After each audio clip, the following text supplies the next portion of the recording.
Isaías 57:15, abra a sua Bíblia, e a palavra nessa noite é: o que acontece quando existe avivamento numa família, numa igreja, numa vida? O que acontece quando existe avivamento numa família, numa casa, numa igreja? Existem sinais bem fáceis de serem vistos. Pode acender todas as luzes para mim, por favor? Todas as luzes. Irmão Quaresma, acenda todas as luzes para mim, por favor. Pode acender isso, todas elas. Tem mais uma.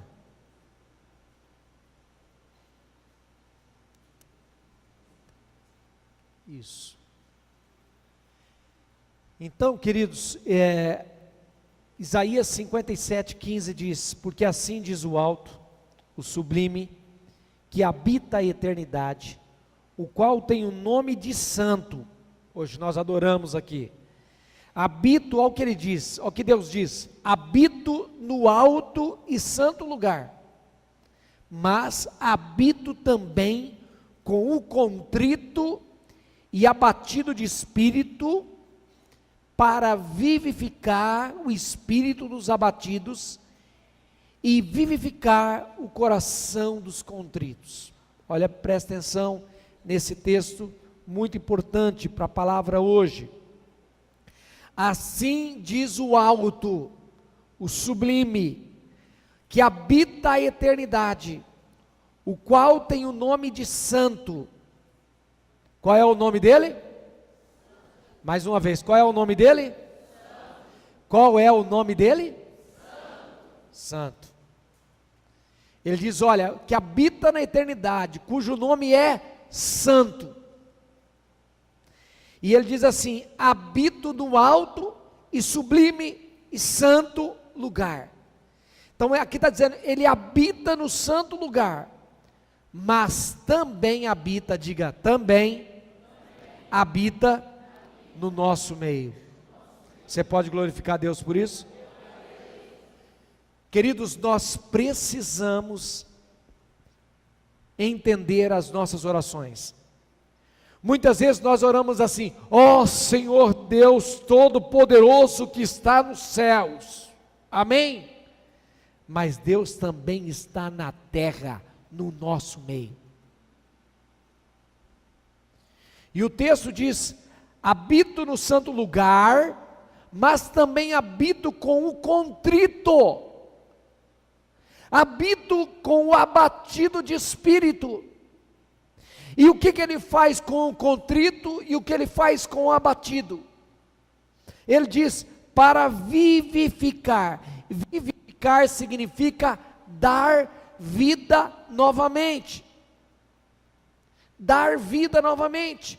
E aí, vivificar os abatidos, vivificar o coração dos contritos. A palavra de Deus diz que Deus não despreza um coração quebrantado e contrito na sua presença. E eu quero dizer algo para você aqui, queridos. As coisas só acontecem quando eu entendo alguns princípios, e eu preciso entender esses princípios. Quando eu venho para a igreja para adorar, para cultuar, para servir a Deus, quando eu venho para adorar o Senhor, quando eu venho para prestar o meu culto a Ele, eu tenho que vir com essa disposição. Porque muitas vezes, queridos, nós estamos cultuando um Deus muito distante. Nós estamos adorando um Deus muito distante. Nós estamos louvando um Deus muito distante. E muitas das nossas orações representam assim. Poucos de nós dizemos com intimidade: papai querido, obrigado porque estás aqui, oh meu pai. Poucos de nós declaramos aquela intimidade que temos com Deus. A palavra de Deus diz que Ele habita no santo lugar, mas Ele também habita no meio nosso, de quem tem o coração contrito, de quem está abatido. Eu não sei como você entrou aqui nessa noite, mas talvez você entrou aqui com o coração apertado, porque durante a semana você teve um momento difícil. Talvez você entrou aqui com o coração abatido, porque talvez você recebeu uma notícia triste, algo abateu o seu coração. E aqui está dizendo que aquele que habita no santo lugar, ele habita no nosso meio.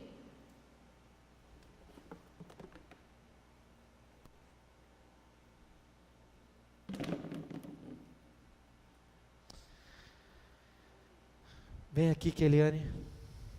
Vem aqui, irmã. Senta aqui, cada um do lado.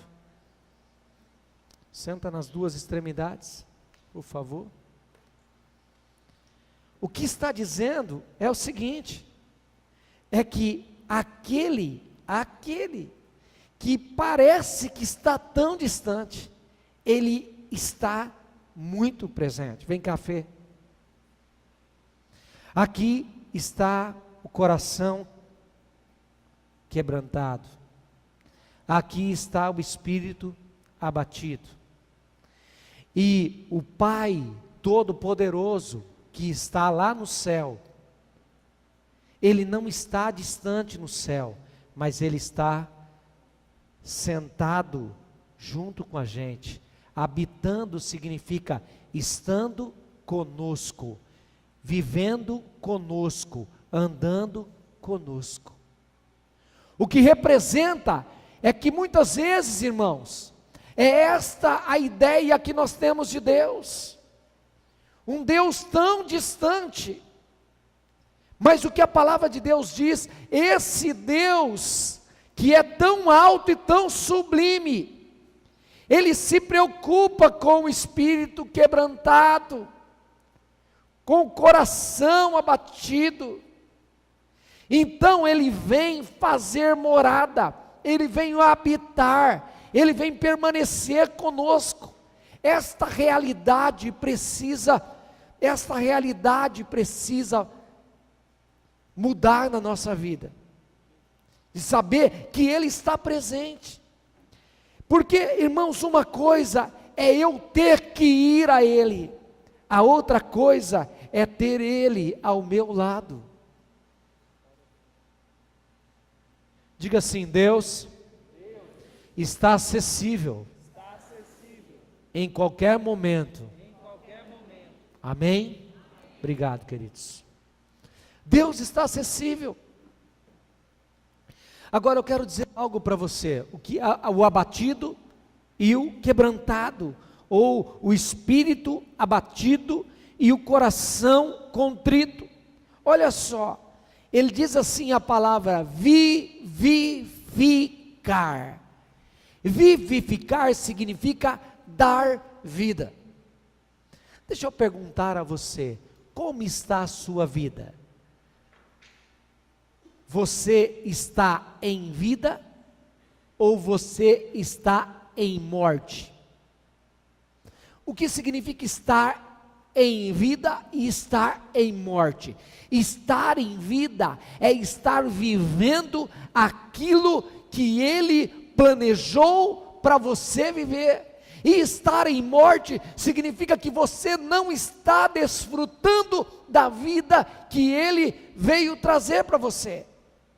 Então eu preciso que você entenda: vivificar, dar vida. Deus quer trazer de volta vida àquele que tem o coração abatido, aquele que está abatido, aquele que tem o coração contrito. Há um outro texto maravilhoso que eu gosto. Coloca aí Jó capítulo 14. Olha que texto lindo. O homem nascido de mulher vive breve tempo, cheio de inquietação. Olha lá, o homem nascido de mulher vive pouco tempo e passa por muitas dificuldades. Deixa eu perguntar aqui, alguém aqui está passando por dificuldades? Não responda. Alguém aqui está passando por privações? O texto está dizendo: o homem nascido de mulher vive por pouco tempo e vive cheio de preocupações. Vamos seguir o texto, por favor. Número 2: brota como a flor e murcha, vai-se como a sombra passageira, não dura muito. Irmãos, o nosso tempo aqui é só vaidade. O tempo vai passar, a vida está passando. E que tipo de vida você está? Você está em morte ou está em vida? Como você está vivendo? Essa vida está passando. Olha lá, querido, 3. Fixas o olhar num homem desses, e o trarás à tua presença para julgamento? Continua. Quem pode extrair algo puro da impureza? Ninguém. Continua. Os dias do homem estão determinados, tu decretaste o número de seus meses, e estabelecestes limites que ele não pode ultrapassar. Amados irmãos, aqui está dizendo que eu e você não vamos viver um dia mais do que aquele que ele estabeleceu. Eu e você não vamos passar uma hora a mais do tempo que ele estabeleceu. Olha lá, os dias do homem estão determinados. Quem determina o tempo dos nossos dias é o Pai. Olha lá, tu decretaste o número de seus meses e estabelecestes limites. Nós não vamos passar além daquilo que foi estabelecido para nós. E a pergunta é: como estamos vivendo esses meses? Como estamos vivendo essa vida? Que tipo de vida estou vivendo na terra? Irmãos, hoje você acordou, você respirou, você está aqui, e eu quero perguntar: você entende o porquê que você está vivendo? Você entende por que você está sobrevivendo? Você entende por que você está na terra? Porque se ele estabeleceu os seus limites, por que é que ainda o seu tempo não chegou? Presta atenção, querido, vamos lá. Por isso, desvia dele o teu olhar e deixa-o até que ele cumpra o seu tempo como o trabalhador contratado. Ou seja, deixa ele até que ele cumpra o seu tempo, como se fosse um trabalhador que foi contratado para um determinado tempo. Continua. Para a árvore, pelo menos a esperança. Se é cortada, torna a brotar, e os seus renovos vingam, florescem. Continua. Suas raízes poderão envelhecer no solo, e seu tronco morrer no chão. Presta atenção, irmãos, olha, a árvore plantada, cortada, abandonada, perde os seus frutos, é arrancada, envelhece, e olha o texto: ainda assim, com o cheiro de água, ela brotará, e dará ramos, como se fosse muda plantada, ou semente nova plantada. Sabe o que Deus está dizendo, irmãos? Que a nossa vida sem sentido nessa terra é pior do que uma árvore que foi cortada. Porque secamos como a erva, murchamos, não oferecemos nada, não fazemos nada, temos os nossos dias limitados. Mas ele diz assim: e se a árvore que ainda for cortada, jogada no chão, abandonada, não der mais o seu fruto, mas, quando a água vier sobre ela, ainda assim, com o cheiro. Diga para o seu irmão, com o cheiro. Diga para o seu irmão mesmo, com o cheiro. Diga, cheiro das águas. Olha, irmãos, essa planta, essa árvore, com o cheiro das águas. Cheiro das águas. Olha o que vai acontecer com essa árvore. Ela brotará, volta um texto, brotará e dará ramos como se fosse uma muda nova. Pode colocar mais um, 10. Mas o homem morre e morto permanece, dá o último suspiro e deixa de existir. Sabe, irmãos, diz assim: há esperança para a árvore, pois mesmo cortada, ainda se renovará, e não cessarão os seus frutos. Eu quero dizer para você, que eu e você, somos comparados com uma árvore. Abre a sua Bíblia em Salmo capítulo 1.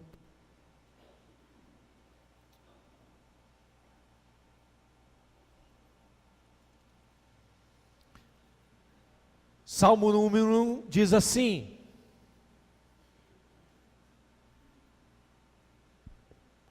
como é feliz aquele que não segue o conselho dos ímpios. Presta atenção, irmãos, que nós vamos falar algo muito sério aqui hoje.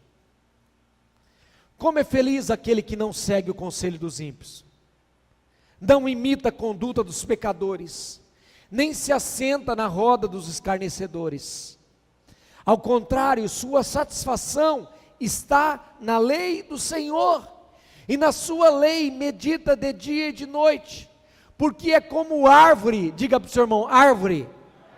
Porque é como árvore plantada à beira de águas, diga para o seu irmão, à beira de águas correntes, dá o fruto no tempo certo, e suas folhas não murcham, e tudo, diga para o seu irmão, tudo o que ele fizer, prosperará.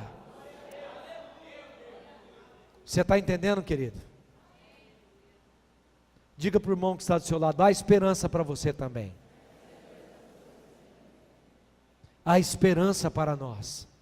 Aquela árvore jogada, talvez, querido, você é alguém, ou está sendo alguém assim, desperdiçado na vida, quebrado na vida, arruinado na vida. Meteram a foice em você, meteram um machado em você, arrebentaram com seus rebentos todos, tiraram o vigor, cortaram, jogaram do lado. Mas a Bíblia diz que há esperança para a árvore que foi cortada, há esperança para a árvore que está jogada, rejeitada, há esperança, porque ao cheiro das águas, ela vai voltar a brotar, e muito mais do que isso, não é só vai voltar a brotar, ela pode voltar a produzir frutos. Queridos, isso é avivamento. Avivamento, sabe o que é?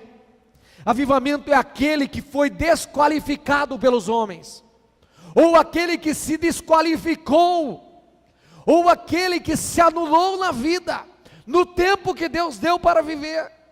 É aquele que se inutilizou. É como a árvore que não presta para mais nada, ela foi cortada, ela está jogada. Mas o texto do capítulo 14, 7 diz assim, 14, 7 de Jó diz: porque há esperança para a árvore, pois mesmo cortada, ainda se renovará, e não cessarão os seus frutos. Deixa eu perguntar uma coisa para você, meu querido. O que são frutos na vida, na Bíblia? O que são frutos da árvore na Bíblia? Quais os frutos que você pode dar para Deus? Fala para mim. Que tipo de fruto você pode dar para Deus? Deixa eu fazer uma pergunta: quantos anos de crente você tem? Uma coisa é anos de crente, Outra coisa é anos de cristão, porque cristão significa pequenos cristos, e crente significa aquele que crê. Tem muita gente com anos de crente, mas não tem anos de cristão, porque nunca viveu como Cristo na terra. Tem muita gente que sabe no que crê, tem muita gente que conhece a verdade, tem muita gente que vem e ouve a palavra, mas tem anos de crente, nunca produziu um fruto, vai para o céu, ou não sei, vai para o céu, e quando chega lá, não vai ter um fruto para apresentar a Deus. E que fruto é esse? Não é mamão, não é manga, não é caju. Que frutos são esses? É a única coisa que você pode levar dessa terra. Não é sua conta bancária, não é seu carro, seu dinheiro, sua poupança, sua casa bonita, não. A única coisa que você pode levar dessa terra, primeiro, não ir para o céu sozinho, sua mulher vai junto com você. Segundo, não ir para o céu sozinho, sua mulher vai junto com você, mas seus filhos também vão para o céu com você. E depois, seus parentes vão para o céu com você. Os frutos que nós damos em terra, os frutos que nós damos na vida, são frutos que durarão para a eternidade, e a única coisa que a Bíblia diz que durará para a eternidade, é a alma convertida, é a alma transformada, é a única coisa. E a pergunta, irmãos, é: quantos anos de crente eu tenho? Tem crente que dá trabalho, mas dá trabalho,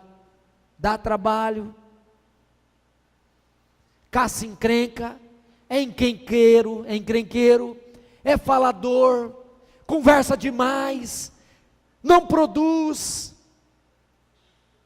não dá trabalho, mas não trabalha.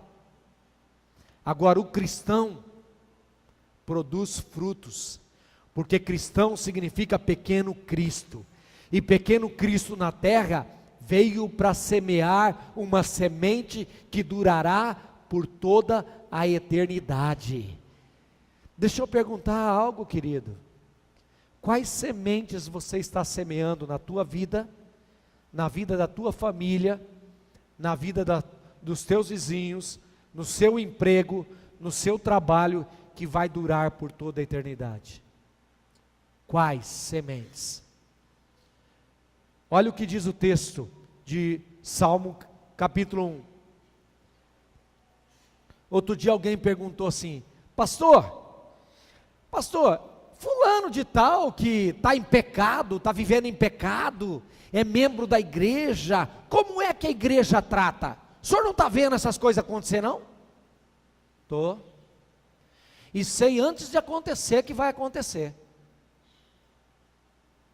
Pastor, mas o fulano lá está vivendo em pecado, lá, ele está lá no mundão, né? Lá, está prostituindo, está fazendo isso, lá, não sei o quê. Ai, o senhor não está vendo isso não? O senhor é o pastor da igreja, o senhor não está vendo? Como é que o senhor trata isso daí?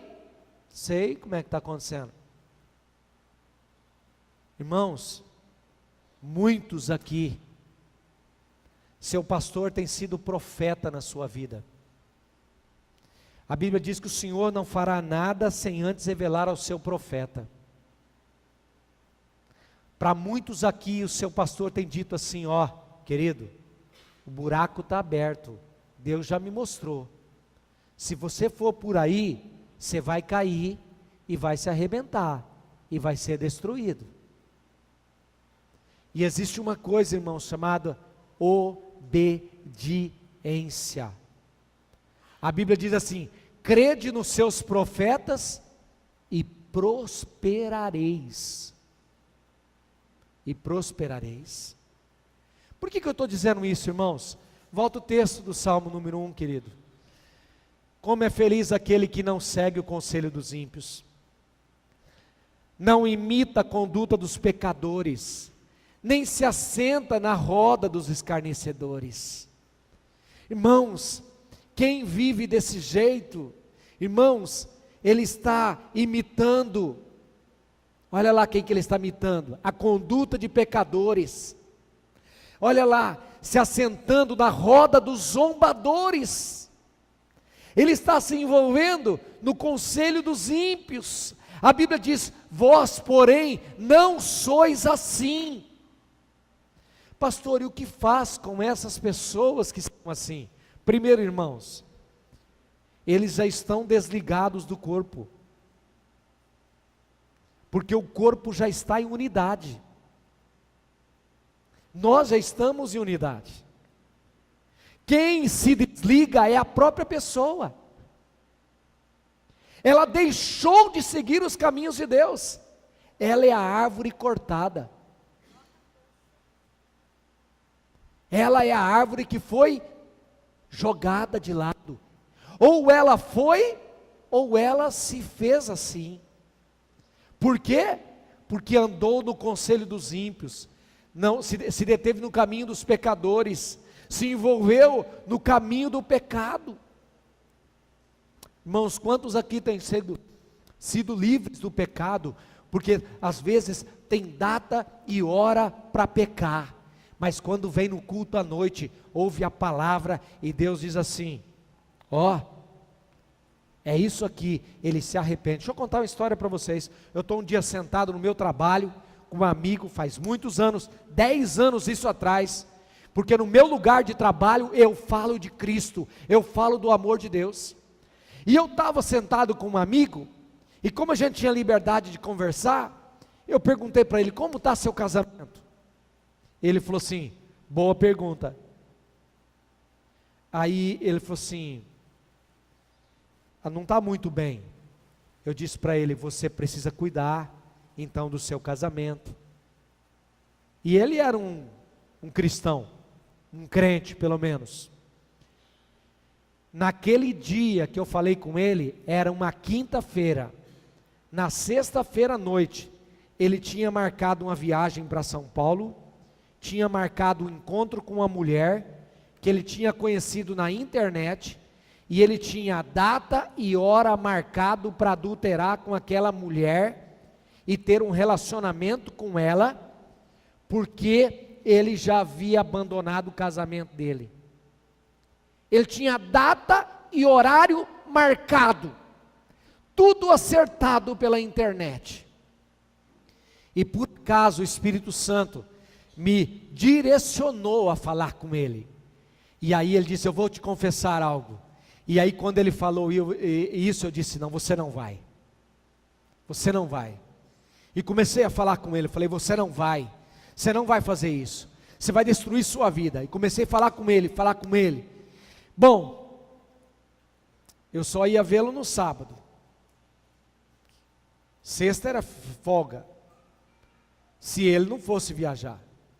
No sábado eu não vi, no domingo passou, também era folga dele, iria vê-lo na segunda-feira.